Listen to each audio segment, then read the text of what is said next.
Welcome friends. आपने इन दिनों दिल्ली में जगह जगह पर G20 के बड़े बड़े बैनर देखे होंगे। 9 और 10 सितंबर को दिल्ली में G20 का शिखर सम्मेलन हो रहा है। इसके लिए सरकार और पुलिस दोनों ने कमर कस रखी है। G20 की इस बैठक के दौरान राजधानी दिल्ली में कई बड़ी बड़ी शख्सियतें मौजूद रहेंगी। आज की वीडियो में हम जानेंगे G20 क्या है, क्यों बना है, इसमें कौन कौन से देश हैं और सबसे ज़रूरी सवाल, इस ग्रुप की इतनी अहमियत क्यों है। G20 क्या है और क्यों बना है। G20 अपने नाम से ही साफ है कि ये 20 देशों का एक समूह है। साल 1999 में जब एशिया में आर्थिक संकट आया था, तब तमाम देशों के वित्त मंत्रियों और सेंट्रल बैंक के गवर्नरों ने मिलकर एक फॉर्म बनाने की सोची, जहां पर ग्लोबल इकोनॉमिक और फाइनेंशियल मुद्दों पर चर्चा की जा सके। कुछ साल बाद 2007 में पूरी दुनिया पर आर्थिक मंदी का साया मंडरा रहा था। ऐसे में G20 के लेवल को और ऊपर उठाया गया। इसे वित्त मंत्रियों के लेवल से ऊपर उठाकर हेड ऑफ स्टेट के लेवल का बना दिया गया। यानी इस बैठक में तमाम देशों के राष्ट्राध्यक्ष हिस्सा लेंगे। इस तरह से G20 की पहली बैठक साल 2008 में अमेरिका के वॉशिंगटन में हुई। अब तक इसकी कुल 17 बैठकें हो चुकी हैं। भारत इसकी 18वीं बैठक की मेजबानी करने जा रहा है। वैसे तो इस ग्रुप का फोकस अर्थव्यवस्था से जुड़े मुद्दों पर चर्चा करना रहा है, लेकिन वक्त के साथ इसका दायरा बढ़ता रहा।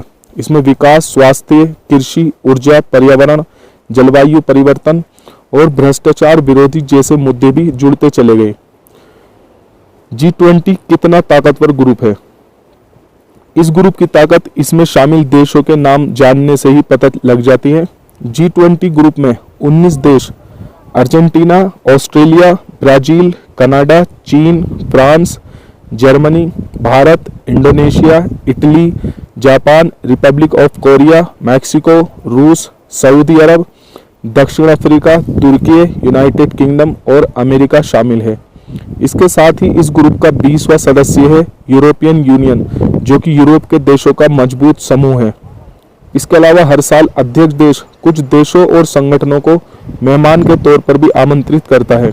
वैसे इस बार भारत ने बांग्लादेश, मिस्र, Mauritius, Netherlands, Nigeria, Oman, Singapore, Spain और UAE को बुलाया है। G20 की ताकत का अंदाजा इस बात से भी लगाया जा सकता है कि इसके सदस्य देशों के पास दुनिया की 85% GDP, 75% ग्लोबल ट्रेड, दुनिया की 2/3 आबादी है।